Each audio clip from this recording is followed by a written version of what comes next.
So we'll do a Q&A now. We hope to close at about 9 o'clock.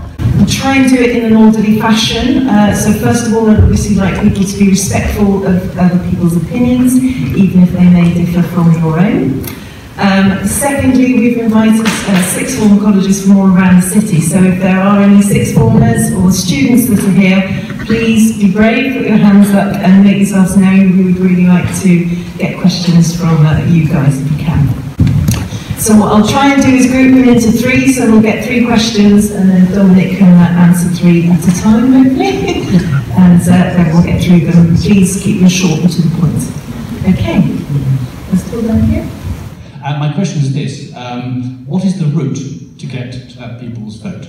It seems to me that many people I know, for example, who don't like leaving, think we have voted to do so and people will just be completely impossible if we ignore it.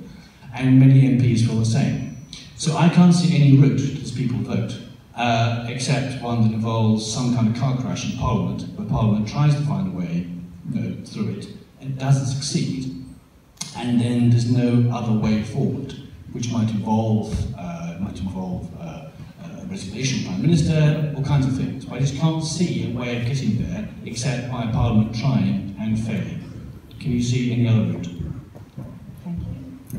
Any other questions that relate to Beaconsfield? Yes, Mr. Gentleman here. You kind of mentioned in your remarks the fact that in many ways the referendum in 2016 wasn't lost in that year, but in the decades beforehand, because there was no one making that positive case for the EU. If there was to be another kind of secondary vote, what's going to be different this time? Because there's no one at the moment making the positive case for the EU. It's all just focused on Brexit. And actually, in many ways, it ties into the Leave argument that the EU is this super state. It doesn't allow a nation state to leave and do things on its own terms.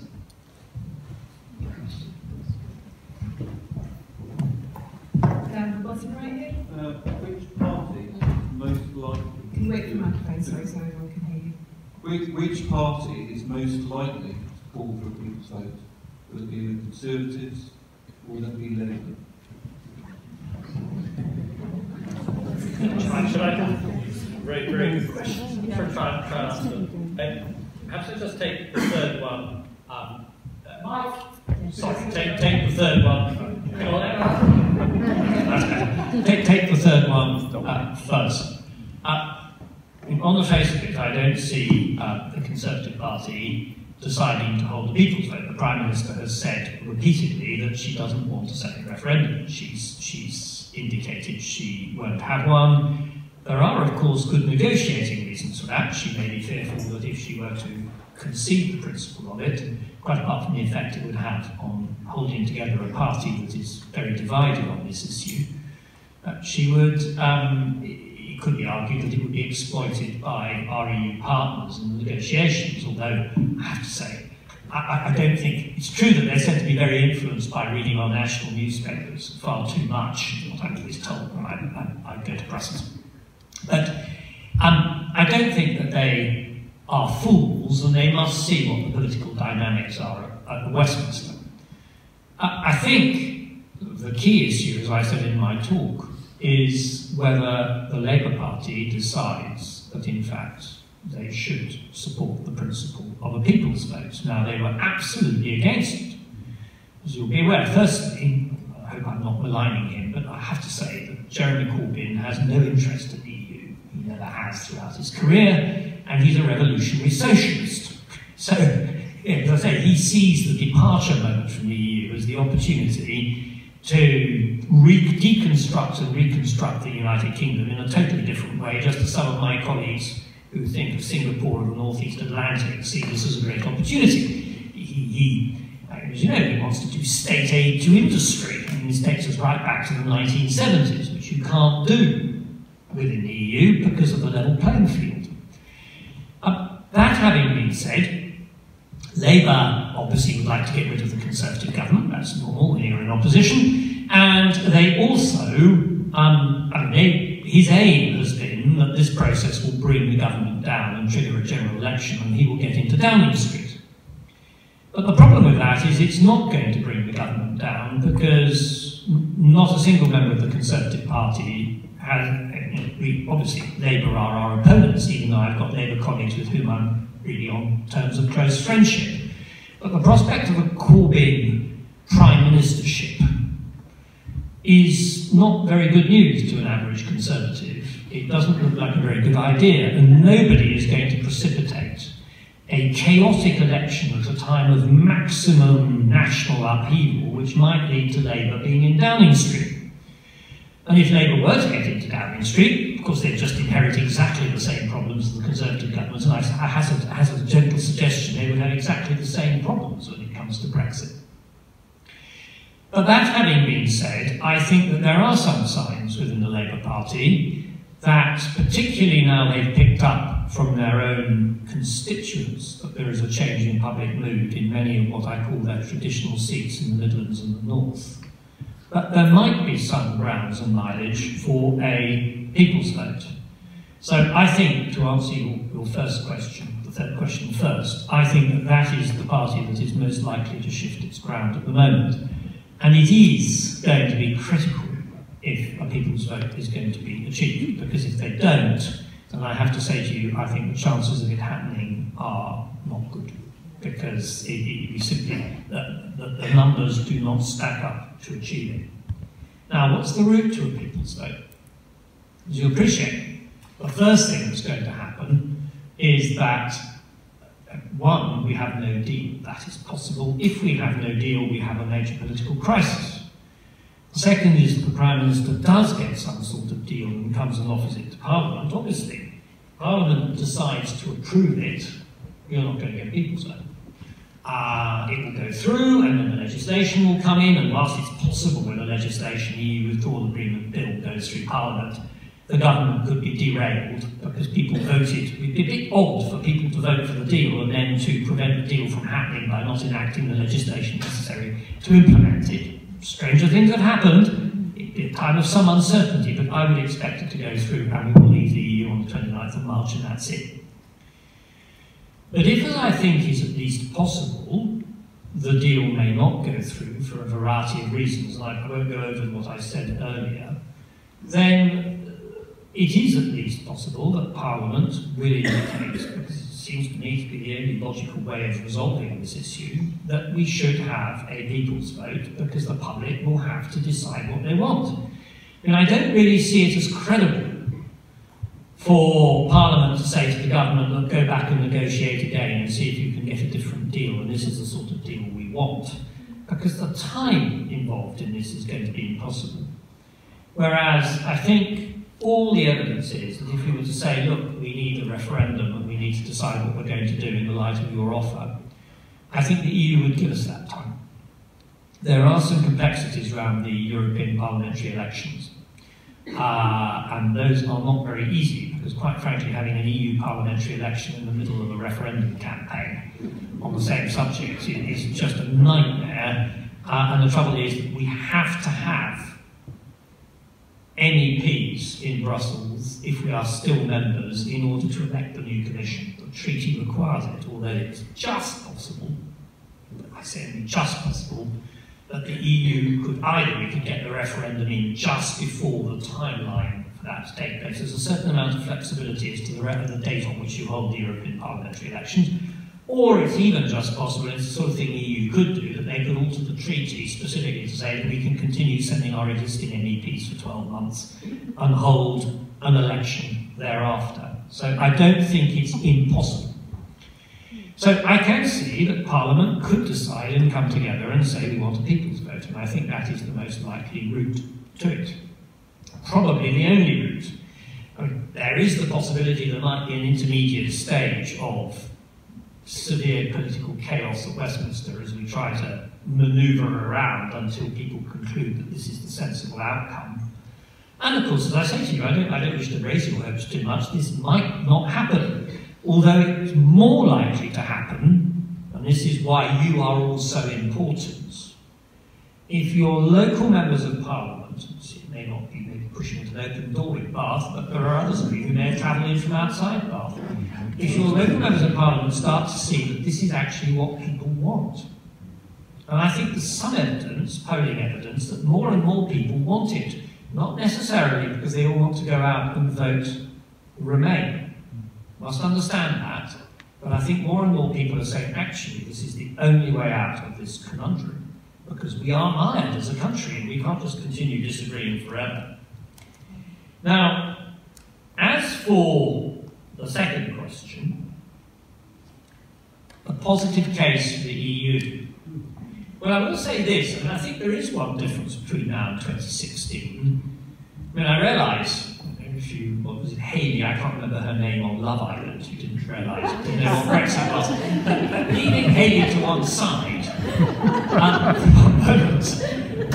there are very few people, I suspect, on which this issue hasn't at least impinged on the periphery of consciousness. And I don't mean this disparagingly. Most people expect our Westminster MPs to get on with the business of government while they get on with the business of living. So you know, they're entitled to say, this is somebody else's problem and not mine. But I think many people have actually started to pick up the arguments. And of course, the difference with 2016 is that in a funny way, the arguments for remaining in the EU, I think, have been making themselves, despite the politicians' best efforts, to suggest that we're about to go. Because as each problem has come up, it's become clearer what the benefits of EU membership are. I mean, from my point of view, you could not imagine a better educational process about what the EU does than the process we've gone through in the last 2 years of trying to find ways in which we can do it differently or give it up. So I'm not totally pessimistic about this, but of course you need to make a wider positive case. And as I was saying earlier, I think the EU's also got to make a positive case for itself, that it understands why people rejected it in the way they did 2 years ago, despite the fact that on any rational economic argument it's difficult to see how it's to our advantage. I mean, I can't ignore the fact that people write to me and say, I don't care about the economic case, Mr. Grieve. We must go. And then they write to me and say, it's time to revive the Dunkirk spirit. And I think, I'm not against the Dunkirk spirit, but I'm not at war with our EU neighbours, thank you very much. They're our friends. They're our closest allies. You know, we may have differences with them, and yes, they may have different dietary habits and speak different languages. But are you seriously saying our French, German, Netherlands, Belgian neighbours are not in many ways much closer to us today culturally, certainly than the United States of America?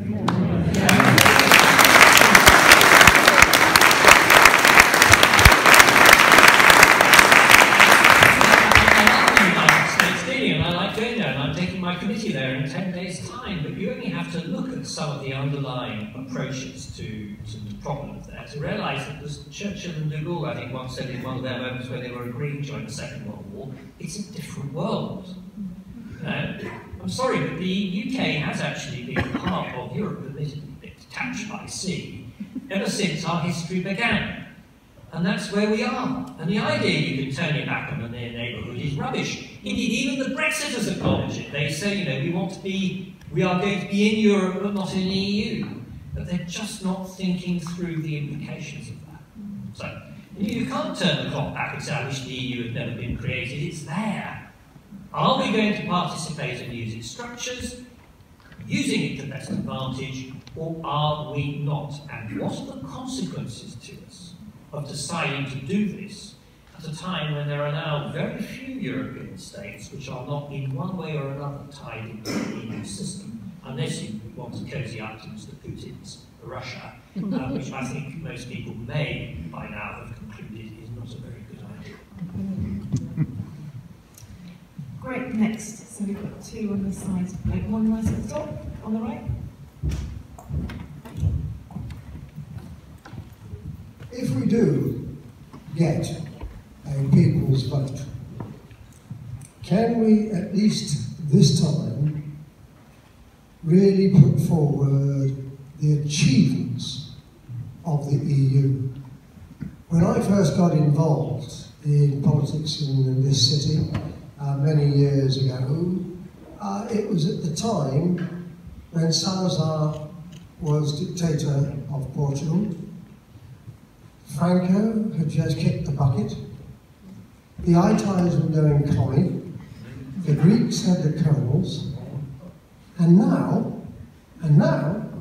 we have the whole of Eastern Europe that was under the boot of the Soviet Union. We never went out and sold the idea of Europe.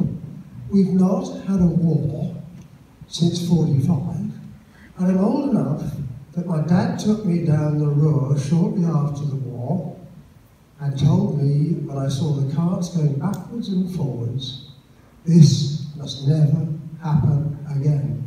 And I fear, if we don't go and fight for Europe, Europe will start fighting. And therefore, please, Dominic, you've spoken brilliantly tonight, but when we do get the people's vote, we have to sell the best of Europe. Thank you.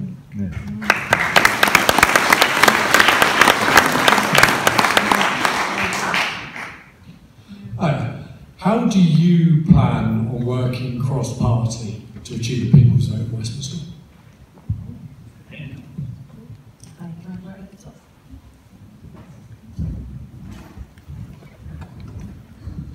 Thank you. Bear with me a second on this. In terms of actually getting the people's vote to actually go the way that people really want, people need to be educated properly. And I took the liberty last week of going to Geneva to talk to some of the world's leading trade experts with a couple of other people, to actually find out for myself exactly what's going on, what the score is, and basically found out that everything that we're hearing from the ERG is complete lies. Every single word. It's all being funded by the far right, so we need to be exceptionally careful there. We're also having a BBC who are completely biased. They're giving a platform for people like Farage. Mog is all over the news, and everything he says is a complete lie. So how can we actually take this into a sensible realm whereby people are actually hearing facts, they're hearing the truth? Then the MPs that we have, when I spoke to these guys last week, they said almost none of them have a clue how the WTO works, not one of them. So how can we actually rely on our MPs to tell us what's happening if they haven't got a clue themselves?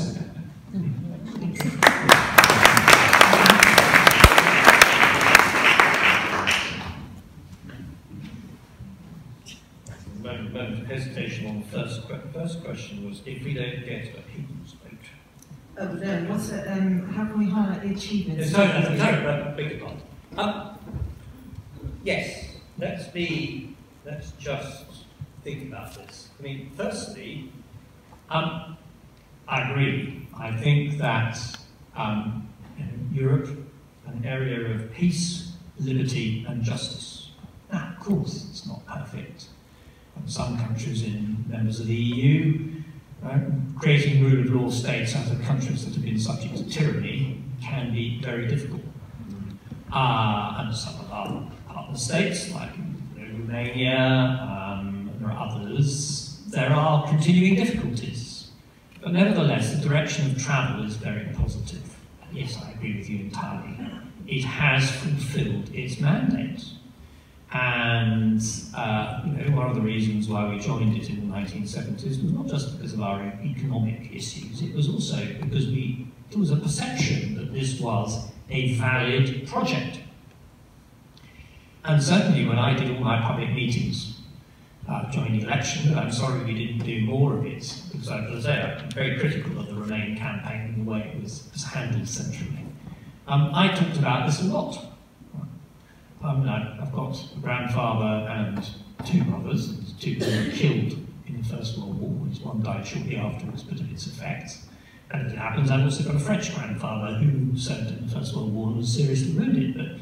But leaving the French grandfather out of it, my British family knew very well in 1914-15 that the United Kingdom could not separate itself from the European continent. And this has been a lesson of history right through modern history for the United Kingdom. What goes on the continent concerns us.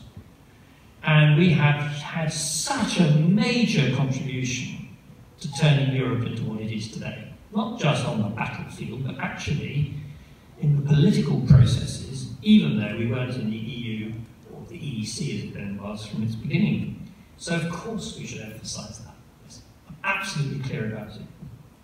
But although we do need to emphasise it, I think we've also got to be careful not just to sort of turn it into a talismanic, everything is all right.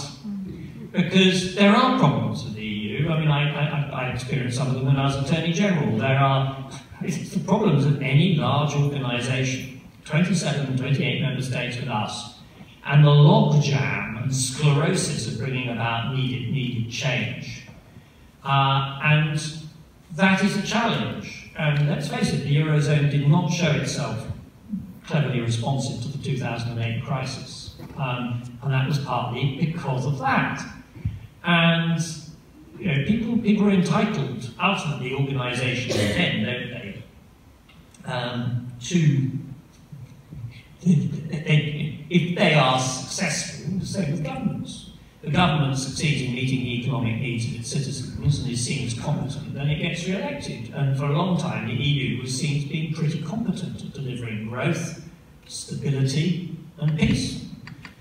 It's had a lot of problems. The expansion into Eastern Europe, which, I mean, ironically, we facilitated and encouraged for the very reasons you've given, has proved quite a big mouthful. It's brought lots of immigrants into Britain. I think their decision not to put restrictions would contributed to that. And some of the tensions and stresses might have been better addressed in different ways. So I think we've got to be positive, but we've also got to be willing to engage with the criticisms and also to acknowledge that some of them have truth in them. And they are issues which aren't going to go away if we succeed in changing all this and staying in. We're still going to have, immediately afterwards, whoever's Prime Minister to turn up in Brussels and say, I don't wish to be too irritating to you, but there are some things we're going to have to do. And actually, one of the things I pick up as a politician is you go and see all these diplomats and politicians, particularly from a group of states, Sweden, Denmark, the Netherlands, Belgium, who all say, your departure is a disaster because you were the voice for us, because we saw the same way as you about the structural problems that needed to be addressed, and now we're just going to be subsumed into a dominance which is frankly going to be largely Franco-German, and maybe some new dynamics creep in, and where actually we find it much harder to get our voices heard. How do we work cross-party? Well, I can promise you we're working cross-party already. I really wouldn't worry about that. Cross-party works because you talk to people who you know and trust on a cross-party basis. I won't identify them, that would be unfair, but cross-party working has been taking place very fully. Just in fact, the leaders have been doing the same thing as well. You take a Rees-Mogg, clearly speaks to Kate Hoey wherever necessary, and I mean, there's nothing wrong in that. That's how they operate. The 6 Labour MPs who supported Brexit have been pretty key at times in giving the government a majority. But I can assure you there is no difficulty in achieving cross-party working on this issue. That's not to say there aren't occasional glitches and you have to explain them. But I've been in Parliament for 21 years, and when I was in opposition, I was responsible for the only 2 occasions when the Labour government was defeated. Or at least partly responsible. People who really contributed to it were the Labour rebels. And one was on 90-day pre-charge detention, and the other one was on incitement to religious hatred, which was a slightly more complicated issue, but it was about whether insulting words could constitute incitement, which we were very worried about because it would have a chilling effect on freedom of speech and indeed comedy. And on both those occasions, could only achieve the aim I wanted by persuading Labour rebels that they could trust us to be consistent, because there were differences of view actually within the Conservative opposition on this, and deliver. And actually our working relationship with my Labour colleagues who I work with has been, from my point of view, very successful. I'm very grateful to them. I'm sure at times I may have tried their patience, but equally they know the political realities. So I just don't think that's a problem. Finally, education, the BBC. Okay. I mean, firstly, we live in a pluralist democracy. individuals have a right to participate and vote in it over the age of 18, and they will have a wide variety of educational background and attainment. But that doesn't mean that they're devoid of common sense just because they haven't been through higher education. Ultimately, democracy works because you can persuade people with sensible, common sense messages which are intelligible to people of what the issues are about. Forgive my saying that I spent quite a lot of my time before getting into Parliament as a barrister doing crime and prosecuting and defending cases in the Crown Court to juries of 12 people picked at random from the population. And the rule for me is very simple. If you can't persuade a jury of your case and present it in a way which is intelligible to them irrespective of where they come from, then you shouldn't be doing the job. And that's what politicians are there to do. And finally, I respectfully disagree about the BBC. Actually, my impression of the BBC's coverage of the unfolding political crisis, I mean, leave aside how they covered the referendum in 2016, it's ancient history, as far as I'm concerned, but the way they've been covering the unfolding political crisis in the course of the last 5 or 6 months, actually, I think has been very good. Just look at the coverage in the course of this week, and I don't spend my time viewing to the television set, but I don't have time. But I thought that it was extremely measured and presents two sides of another. And of course, Jacob Rees-Mogg is entitled to his platform. He was on Politics Live this morning. But you know, they will have somebody else tomorrow. So we are. I don't think there's any difficulty. Looking at the amount of times I've been asked to go and do media, I don't think there's any difficulty in presenting our case. And actually, some of the background things they've been doing, I thought have been very good. So I don't think we should start making a big noise. I think that actually there's a very strong sense of national crisis and of the need to step up to present the arguments in a rational way by all the main political channels, all the main TV channels, whether it's... Jacob is lying. I have proof of it. But, yeah, but hang on a minute. It's people, firstly, we've got to be careful. Yes, sometimes people say things which I think are manifestly untrue, although they may say it because they're mistaken. And then people express opinions with which I entirely disagree, but I have to accept that they hold those opinions sincerely. Very occasionally, politicians tell appalling porkies. Now, that tends to get picked up pretty quickly. You know, the 350 million a week has been pretty comprehensively rubbished, and delightfully hangs like an albatross round the neck of those who are advocating leave. And I suspect some of them may regret they ever said it. Thank you. What do you think can be done to combat the rising xenophobic tensions and rhetoric that in part influence the decision to leave? Yeah. Have a student, please. Oh, yes, go on. Sorry, I can't see.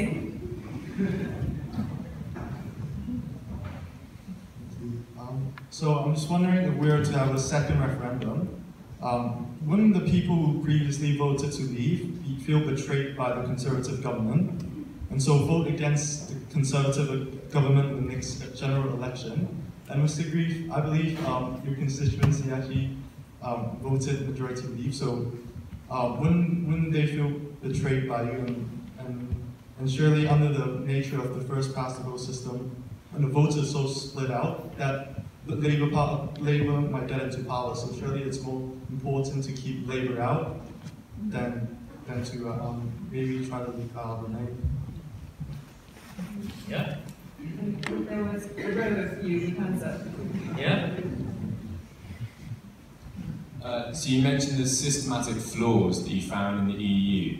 Would you not agree that it's more logical that if Britain had more control over the laws it made and governing those laws with the judiciary system, rather than being influenced and undermined by the EU lawmakers and judiciary guide? Right. 3 questions. Xenophobia. I think I have to say to you that I'm not sure there has been a rise in xenophobia. There's been a rise in visible xenophobia. What I'm afraid has happened is that the 2016 referendum enabled people to drop taboos about their views. I don't think suddenly the country has turned into a place of xenophobia or racism. I don't think that at all. I think it was always present and always latent, but it was suppressed. And the 2016 referendum and its aftermath has enabled it to be manifested. Now, taboos are a very difficult topic in human society. Actually, taboos are quite important.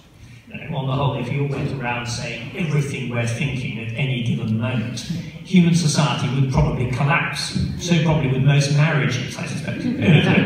So, restraint is quite important. But that having been said, if indeed we are getting a xenophobic message, which we do get, I mean, I get it in the mail, I can promise you, of a type that I didn't get before, for me the challenge isn't suddenly in clicking the switch and making people shut up. It's actually accepting that there may be some very awkward topics which we never were prepared to discuss, and because in the democracy if you don't discuss topics they fester, we've been unable to address them properly. And I'm afraid there are quite a few around. I mean, immigration is the absolute centrepiece of this. It has been surrounded by a multitude of taboos, and anybody wandering around and listening to private conversations taking place would be perfectly aware that people were saying in private, raising anxieties and views which they could never express in public. Now, we need to address that, and that means talking about it, not suppressing it. So I want to reassure people, I don't think this country has suddenly lost its tolerance and all its other features as we disappear into a sort of xenophobic soup. Of course, some of its manifestations are appalling and unacceptable and breach the criminal law and need to be dealt with. But it's a wake-up call, I think, to us as politicians about how we go about our business. Second question. Yes, I have no doubt that, I know, firstly, correct you very gently, my constituency voted Remain. The reason why this keeps on featuring is because I represent a district and a half, and should take it seriously, South Bucks district, which is the main part of my constituency, which I represent in entirety, voted to leave by 700 votes. It was very tight, but nevertheless it voted to leave. And I was disappointed about that, but not totally surprised in view of its makeup and the sort of people. It's a very wealthy area, but also actually there's some areas that are not at all wealthy at all. And I know the constituency well enough to see what that was all about. But I also represent I suppose about a quarter, perhaps a bit more, I haven't done it in population in terms of another district, which is probably the hotbed of Remain in my constituency. And although we can't be absolutely certain, because we don't have separate count, but the aggregate total of all the commentators and number crunchers who did it is that my constituency voted to Remain by quite a slender margin, but nevertheless voted to Remain. That's a bit irrelevant. This was a national poll, as I keep on saying to people. What my constituency chose to do really doesn't come into it. I mean, I get lots of letters saying you can't, it's a personal betrayal because we voted leave. And I say, well, actually, you voted Remain, but that's not the point. Will people feel betrayed? Yes, some people will feel betrayed. Some people say, we decided 2 years ago, that was the decision, and say, you, as my MP, are the agent for delivering it, so you should jolly well get on with it. And I say, what is it I'm supposed to deliver? And then we come back to this question, you're supposed to deliver what I think Brexit is.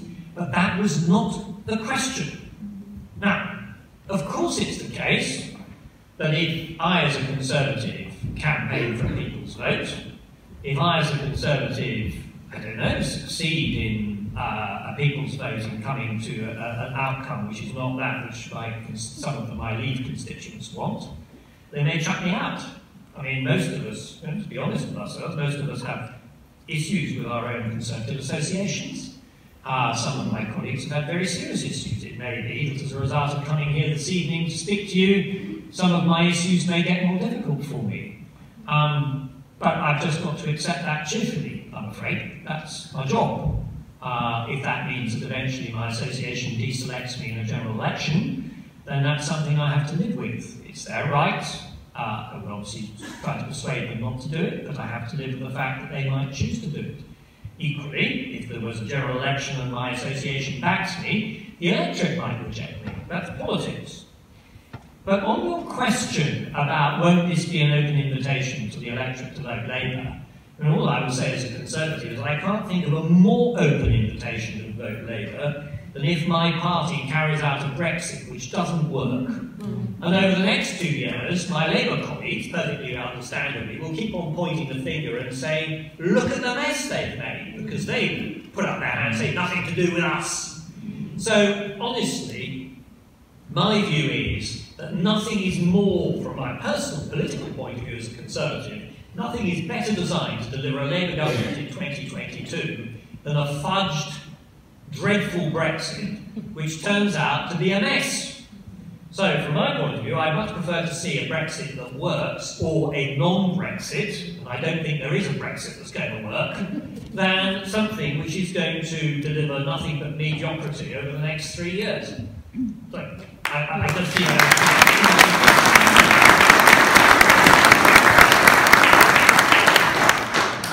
Now, the last question is really important. What is it that the EU is doing by way of its legal system which ruthlessly undermines our national autonomy? It's a really important question.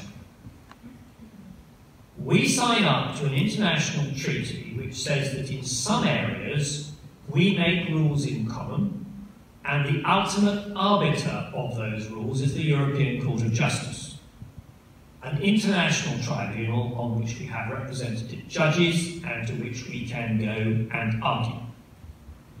And we agree over time to extend its remit in a number of ways. And so its remit extends.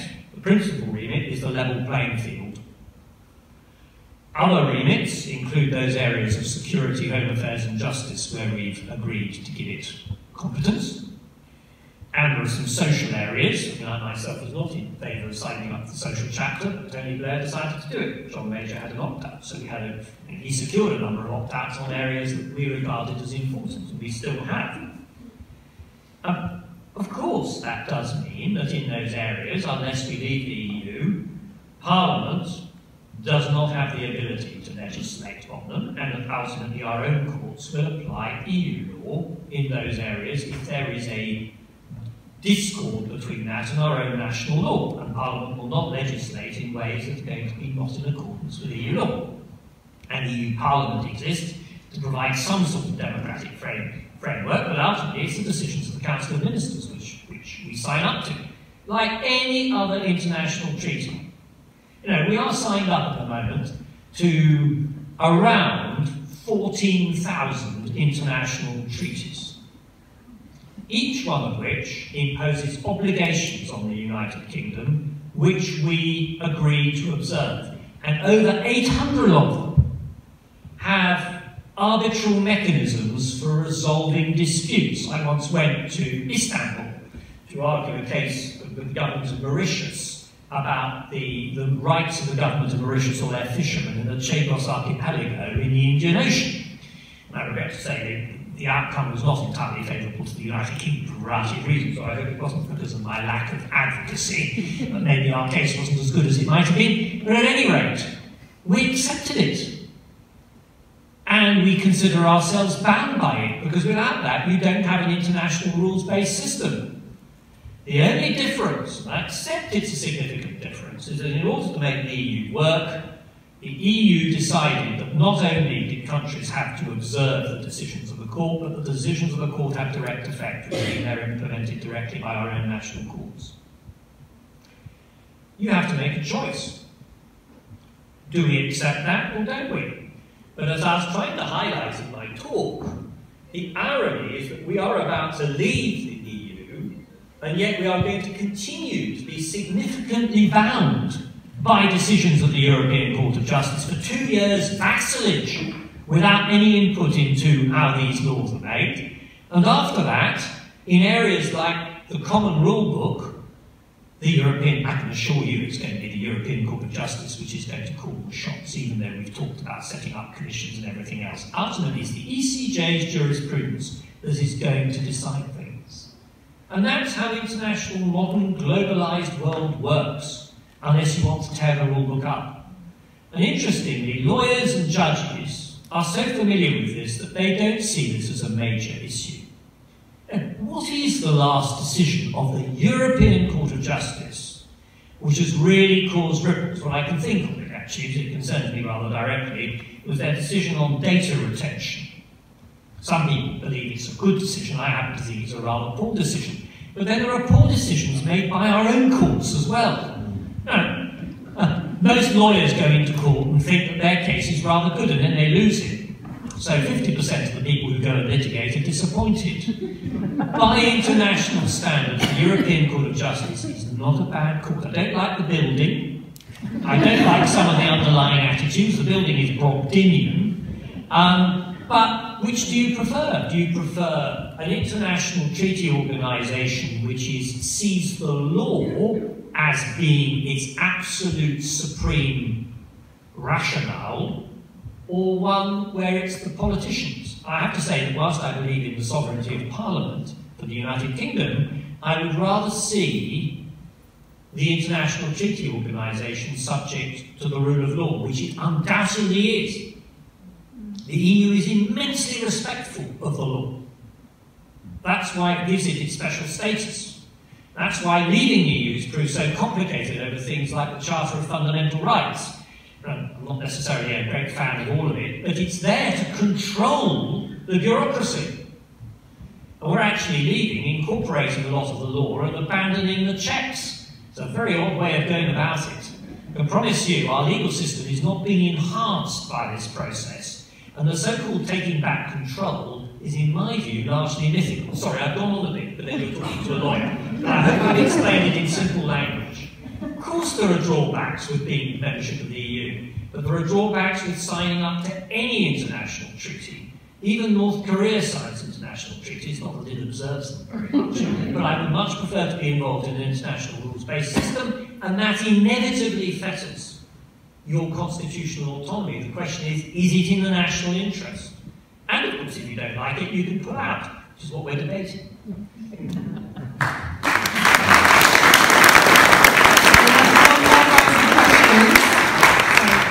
There's a student in the middle there with the brown t-shirt, orange t-shirt. So my question is, many people here seem to see a second referendum as necessary, but why is the current situation any different from where we were 2 years ago, bearing in mind that we're in a transition period and haven't really felt any of the actual effects of what Brexit would bring?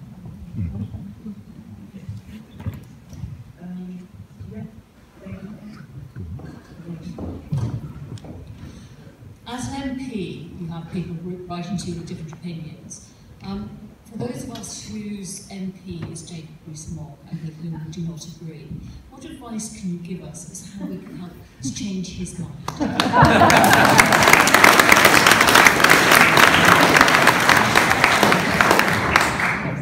There's another young gentleman right in the middle at the back with a black top.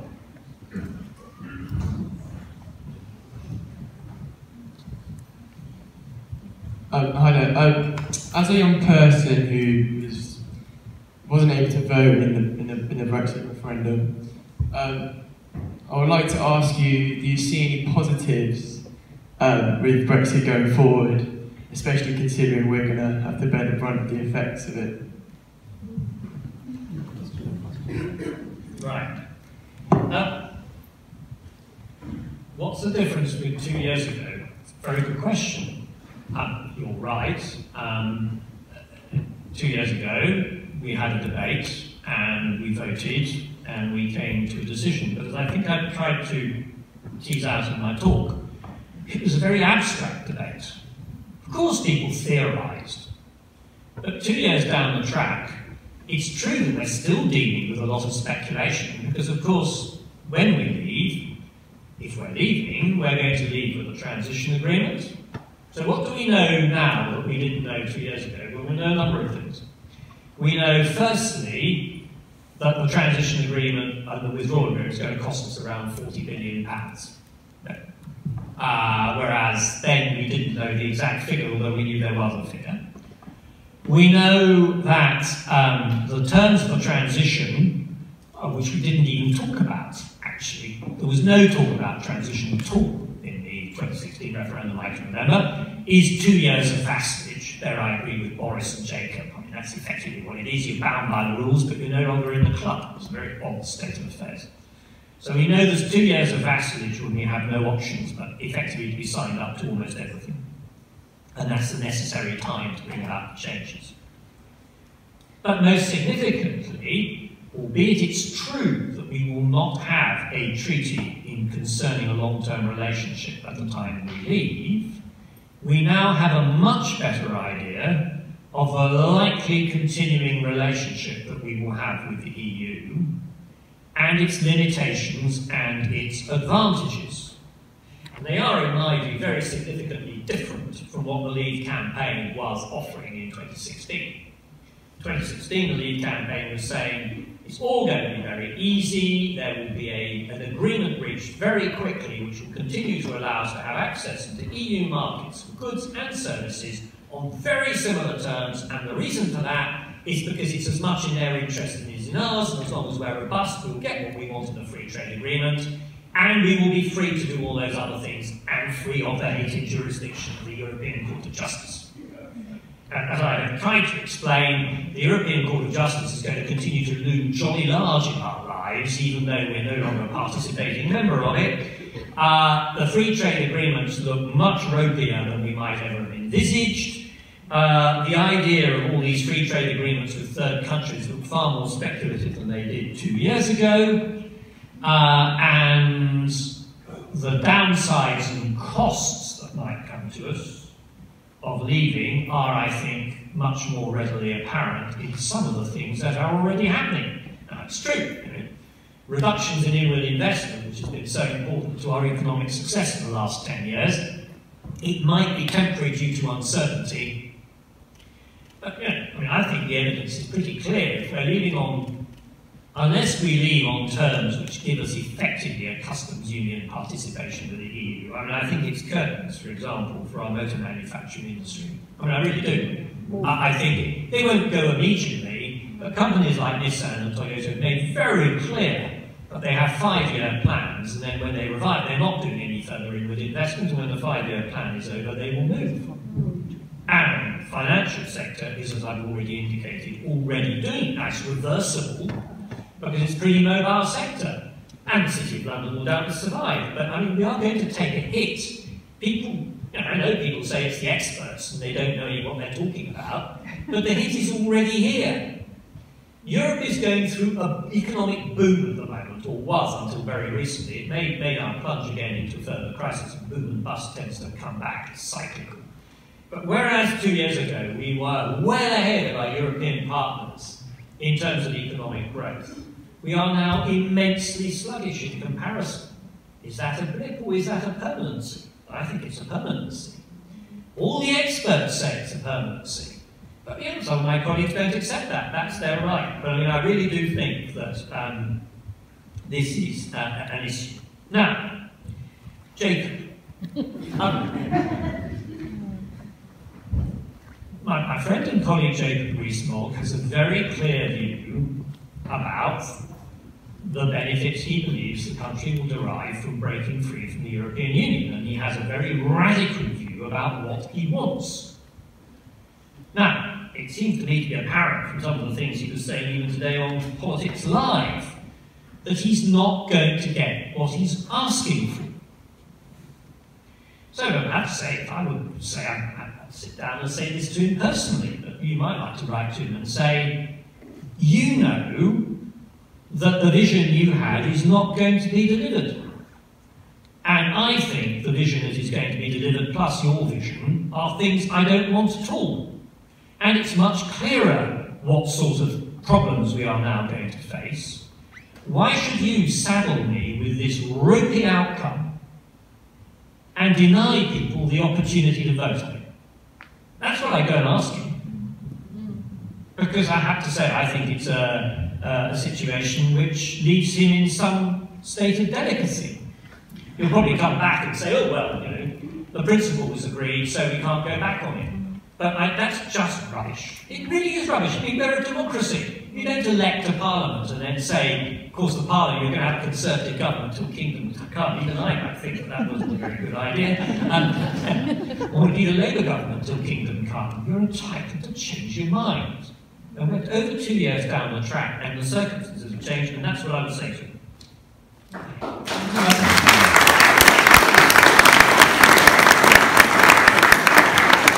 Brexit positives. Now, I've got to be careful about this because the only positive I've ever been prepared to acknowledge coming out of Brexit is that if we leave the EU and are out of it, then in terms of our domestic political debate, some of the things that in the past we have routinely blamed on the EU as a reason for not taking tough decisions ourselves,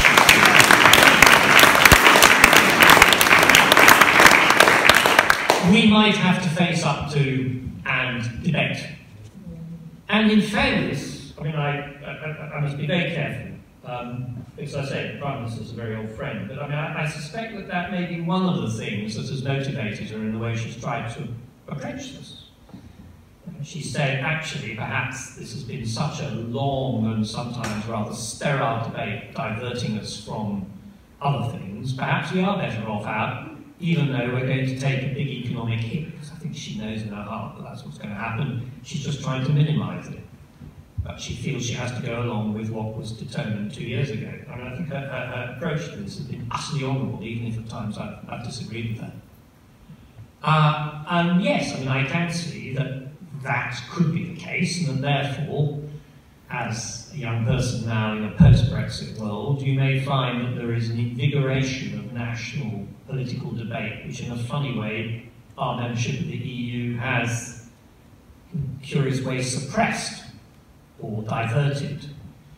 But I think it's a bit unfortunate, because the truth is we could have had these debates and should have had these debates, and we're now having these debates even though we're still in the EU at the moment.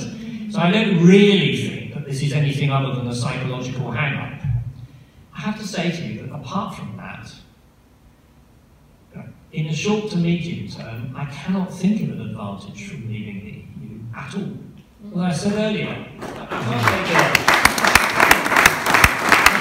prediction about 30 or 40 or 50 years' time. No, it's impossible. Nobody can. No, the EU may founder because of problems within the EU which are unrelated to UK membership. We may start a domino effect, and in 10 years' time the EU's collapsed, and leaders will say, weren't we sensible to get out before it collapsed? But actually, we carved ourselves out such an exceptionally good niche with all our opt-outs and everything else,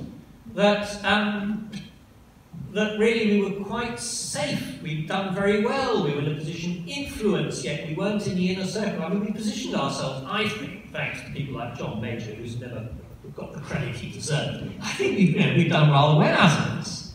And the single market has undoubtedly been immensely to our benefit. And I think this is about a turn in her grave to see what we're doing. And she then keeps on being invoked by leaders, but there's not a shred of evidence she believed that the EU should be left. Even her Bruges speech didn't suggest it. It was a speech saying, Europe, wake up and look at a number of problems. It wasn't a speech saying the United Kingdom's going to turn its back on Europe. On the contrary, everything she said was about involvement. She would never have gone ahead and created a single market if she thought that. So I'm afraid I think there are no advantages.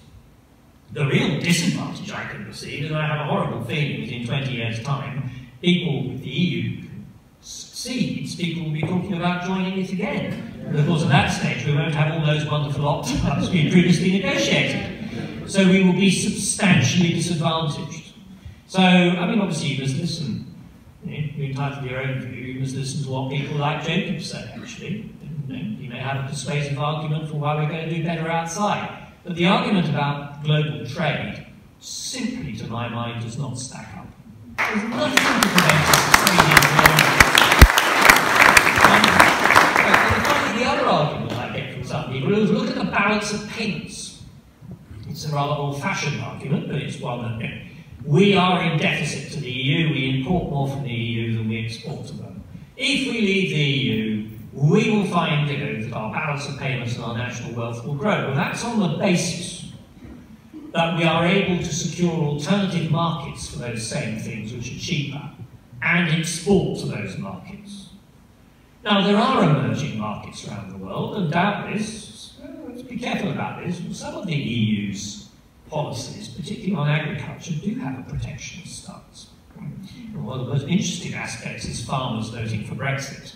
Because in my view, farmers are going to find Brexit very challenging indeed. We pay subsidy to beautiful farms in the north of England and in the Lake District in order to keep them beautiful farms, even though on a pure agricultural economy basis, they probably ought not to exist. But we do that because there are huge environmental benefits from it. Of course, if you want to go and source your produce in the cheapest place, and if you're prepared to put up the US regimes on hormones and other things, and injected vitamins and chlorine-washed chicken, then you could probably source food more cheaply. But that's not to say that in the longer term, somehow the balance of payments is going to be redressed. And frankly, if we want to export more to the EU, we've just got to find more things to export to the EU and produce them. The idea that you can't have an industrial policy and be in the EU is rubbish. If we want to start having a better educated workforce and start rebuilding our manufacturing economy, which I'm greatly in favour of, there's nothing to stop us doing it whilst being in the EU at all. Thank you very much, Dominic. I think all of us are here very grateful for you to have made the journey from London.